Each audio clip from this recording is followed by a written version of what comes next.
Milwaukee, 1991. In a small apartment on North 25th Street, detectives uncover a scene that will redefine the nation's idea of evil. Not the shadow in an alley, but an ordinary man living in an ordinary place. Neighbors describe politeness, quiet habits, a smile that never reached the eyes. What police discover behind his door forces society to confront a deeper question. How does isolation turn inward until empathy disappears? He was born in the early 1960s into the manufactured optimism of post-war suburbia. It was a world of manicured lawns and identical houses, each one a carbon copy promising a perfect, pre-packaged life. This landscape of almost aggressive cheerfulness was a social contract he never signed. At home, he found no warmth, a cage disguised as comfort. From the beginning, he was a strange echo in a world tuned to sameness, a ghost inside the machine of conformity, unseen but never entirely gone. In school, teachers spoke of a startling, almost unnerving intelligence that rarely surfaced on command. He wasn't defiant, just absent. He was a quiet observer, studying the social rituals of the playground with detached curiosity. His gaze would linger on the mechanics of a clock, dissecting the intricate dance of gears that governed it, showing a deep curiosity for the world, but a profound disconnect from the people in it. His father, a scientist, saw a promising reflection of himself and nurtured that analytical curiosity with home experiments in the garage. But what began as a shared pursuit soon morphed into something else for the boy. The father taught principles, the son learned power. Neither realized that a simple lesson in chemistry could also become a profound meditation on control. Each predictable reaction was a small, crucial victory against the emotional chaos brewing inside the house. When the fragile structure of his household inevitably fractured, the child learned another, harsher rule of matter. Some things fall apart, and unlike his models, they can never be reassembled. He observed the wreckage with a cold, analytical eye.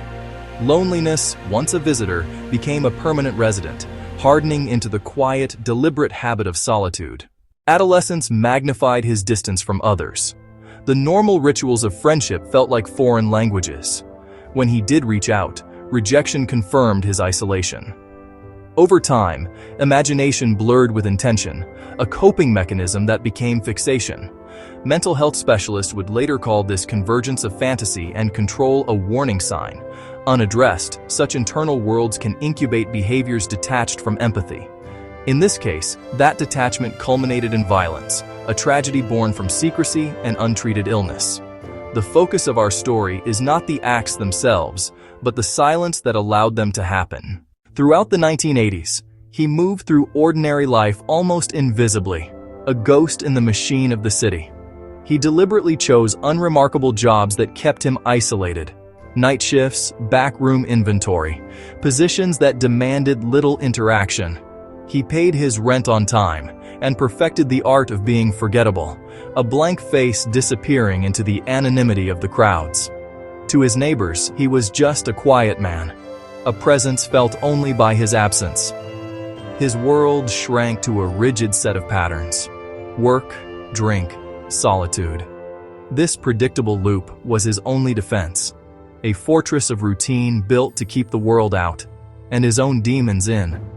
Each day was a carbon copy of the last, a metronome ticking away in the silence of his small apartment, feeding a private, elaborate ritual designed to quiet the roaring storm of his anxiety. This wasn't just habit, it was a desperate, all-consuming attempt to impose absolute order on a chaotic internal world that threatened to shatter.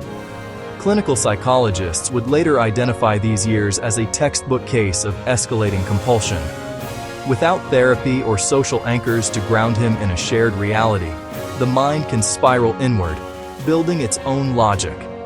He sought absolute control through routine, but with each repetition, his connection to conventional morality eroded.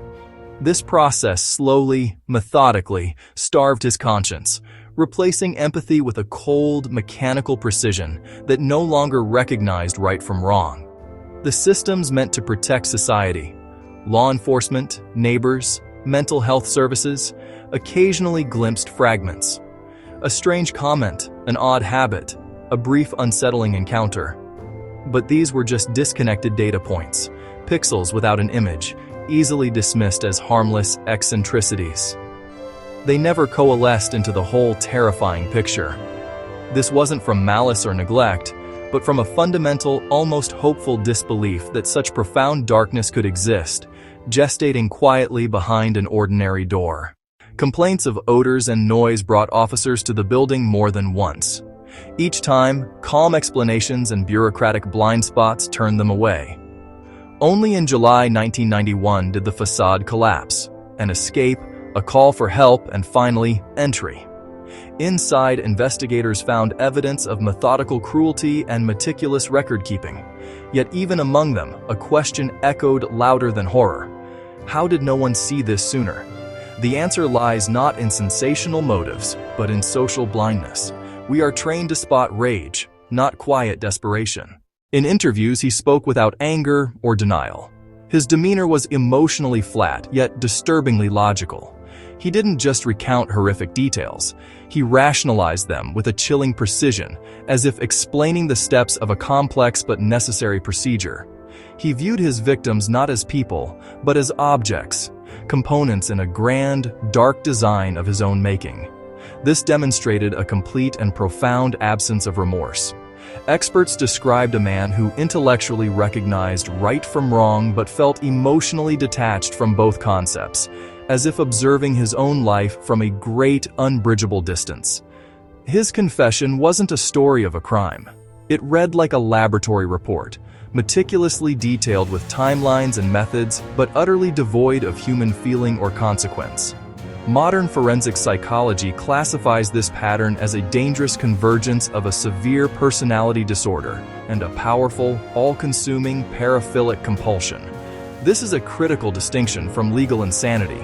It wasn't a complete break from reality, but a fundamentally warped one, where the capacity for meticulous, long-term planning remained fully intact.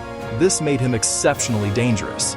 He could blend in, appearing normal while his internal world was governed by a different set of rules. His intellect was not guided by reason or empathy, but instead was enslaved by these deeply abnormal and destructive urges. This chilling combination reveals how a sharp intellect can coexist with a complete moral void, a stark reminder that comprehension does not equal conscience. The intricate machinery of a mind can operate flawlessly, even when the soul, the very seat of humanity, is absent or broken.